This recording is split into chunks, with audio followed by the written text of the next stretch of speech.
As the name of the session goes, we'll be covering the post-independence m- India. We'll try to understand various facets of post-independence history. Uh, my experience with this subject has been that this is one of the most underrated and underprepared, I would say, topic as far as the UPSC is concerned.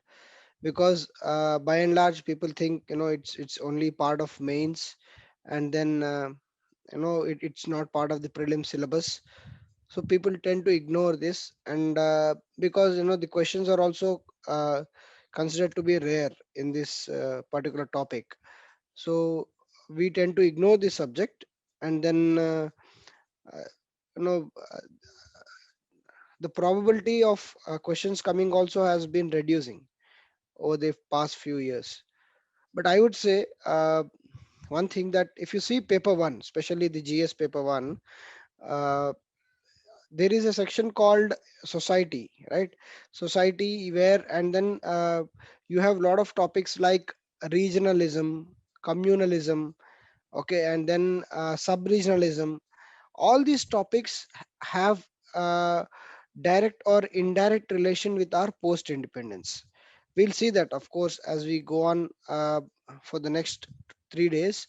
We'll try to understand, how these feelings have shaped.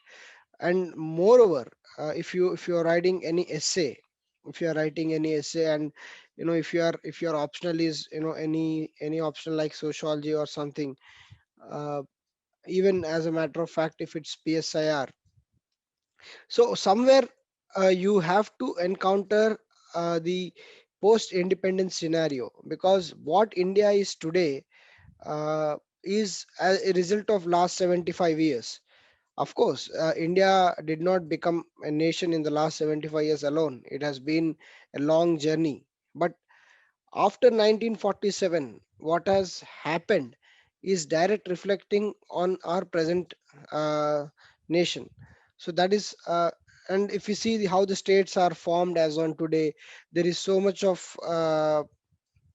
debate with regards to the federalism.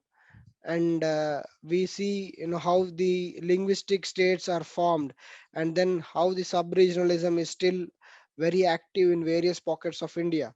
So all this is somewhere related to our post-independence and the aftermath of the independence, especially the 3 or 4 decades after the independence. So I would say having knowledge about this particular topic will uh, help you in answering your questions in a multi-dimensional way.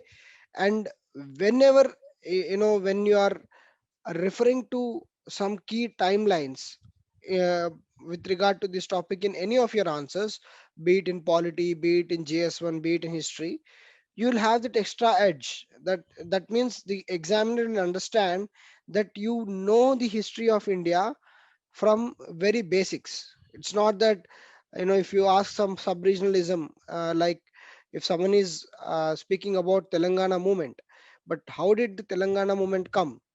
Then the situation goes, you have to understand the SRC. SRC, the States Reorganization Commission, was formed in 1955 or 1956.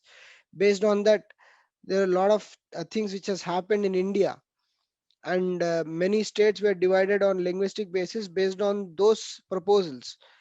And some, when such a big reorganization happens, there is supposed to be certain kind of you know uh, ha- discontent among the states, and that's from where roots of any Telangana movement, or the Vidarbha movement, the Saurashtra movement. In the West Bengal, there is a Darjeeling movement. All these have some roots with regard to the post-independence scenario. And we see, even the latest example would be the uh, migrant crisis with regard to the COVID. During COVID first wave, we have seen that a lot of migrants have left major cities like Bombay, and then they have gone back to their native places in UP, Bihar. And then there was a lot of exchange of words between the chief minister, because Maharashtra chief minister said that UP, Bihar people have gone back, so we'll be getting our jobs. So from this we can understand, like the son of soils doctrine, where parties like Shiv Sena have thrived on such kind of doctrines and tried to create or divide a kind of wedge between people. Okay, so everything which is happening in India is directly or indirectly related to the early decades of its birth, that is after 1947. In fact, one more example I can give you in current affairs, that is recently when the new education policy was brought in. Okay, when the new education policy was brought in, there was a proposal in the draft to make Hindi as a compulsory language, which was vehemently opposed by southern states, especially Tamil Nadu.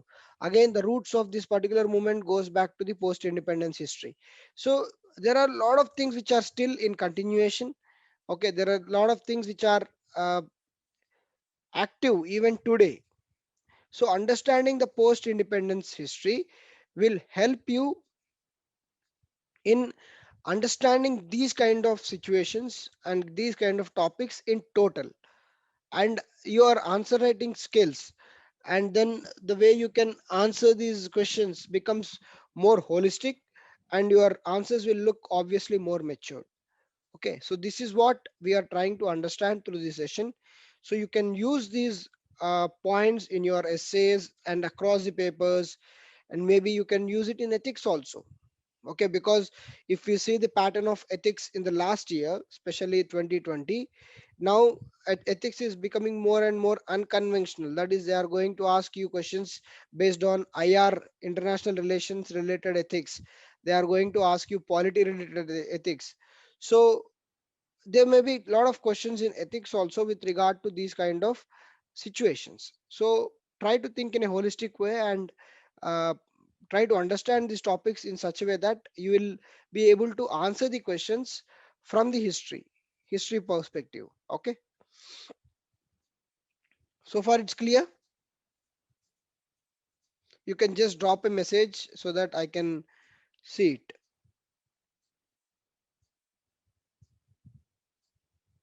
Fine. Okay, thank you. Just let me share the screen.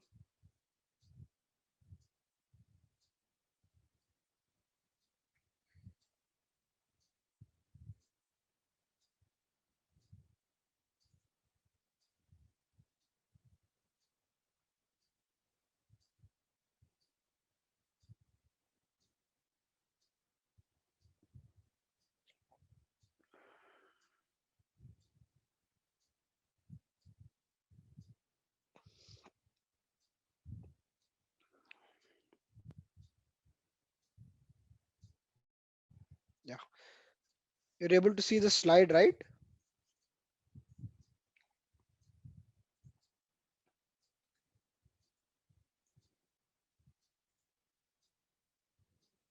Able to see the slide? Yeah.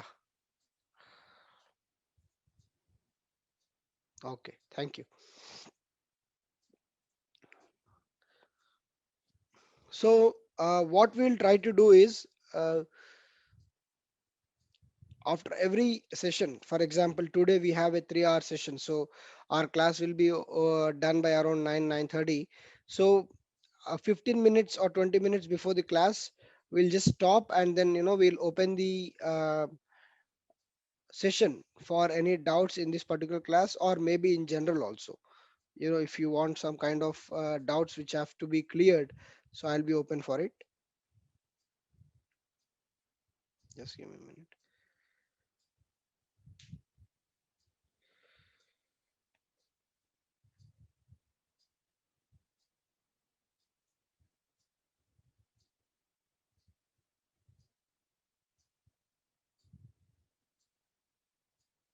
Okay, so in this session, these are the uh, objectives of the session, that we will be doing the holistic revision.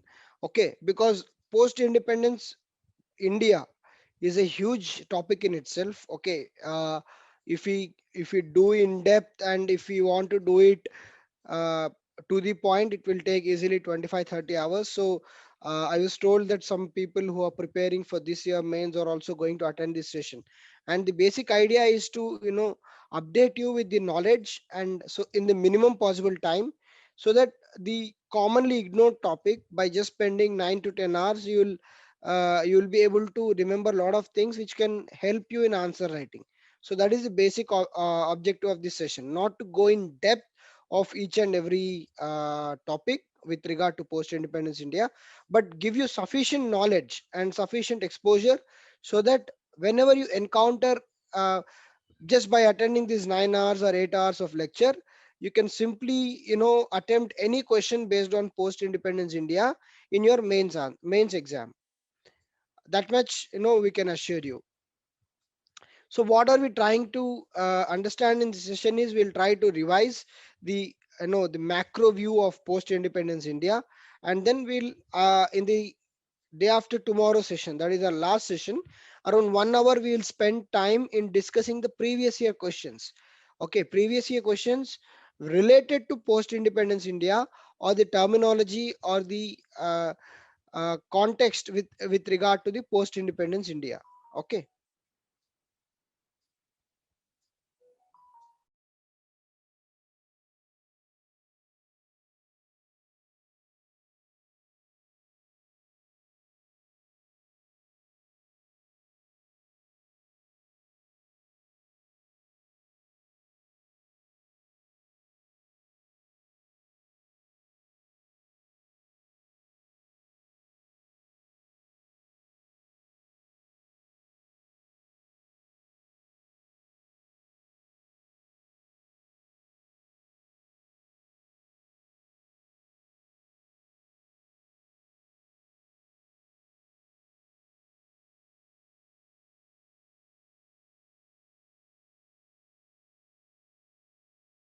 Sir, it's not audible.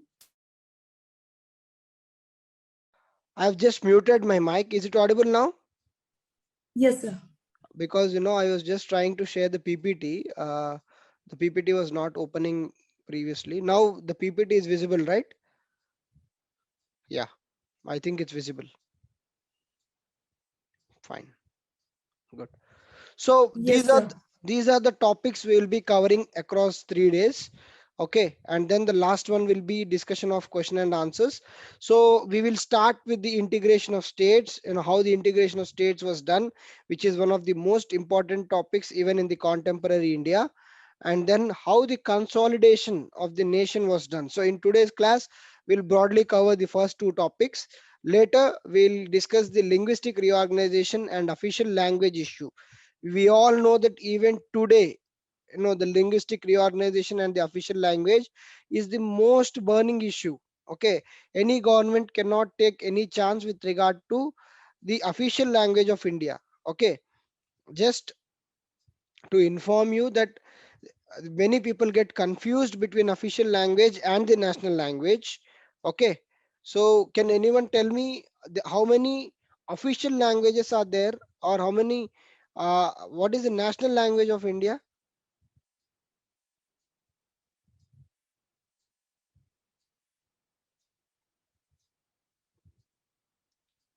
Anyone? What is the national language of India?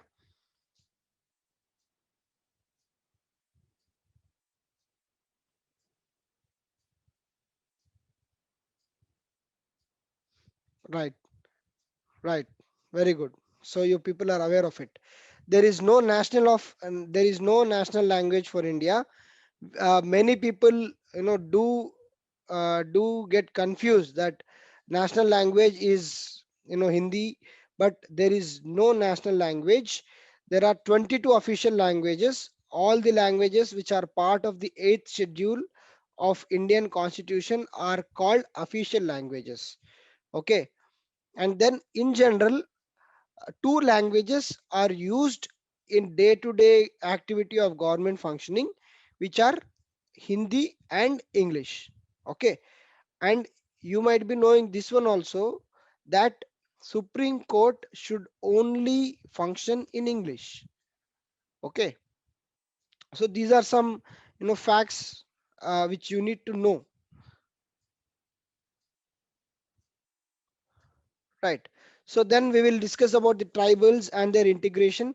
which is again a very very important issue. Okay, because even after 75 years of independence, our tribal stats are very much inferior compared to the main strata of the society. So tribals and integration, what was the policy? How were they deemed to be part of India, and what were the approaches towards the tribal integration? Who said what? We'll discuss that. And then regionalism. Even today, it is one of the most prominent issue, uh, pan India. Okay, and then some important movements, as to what movements were significant in the independent India, which attracted the world focus. So that we'll discuss in a very brief way. Okay, and then some issue on science and technology progress, or some things like that. Okay.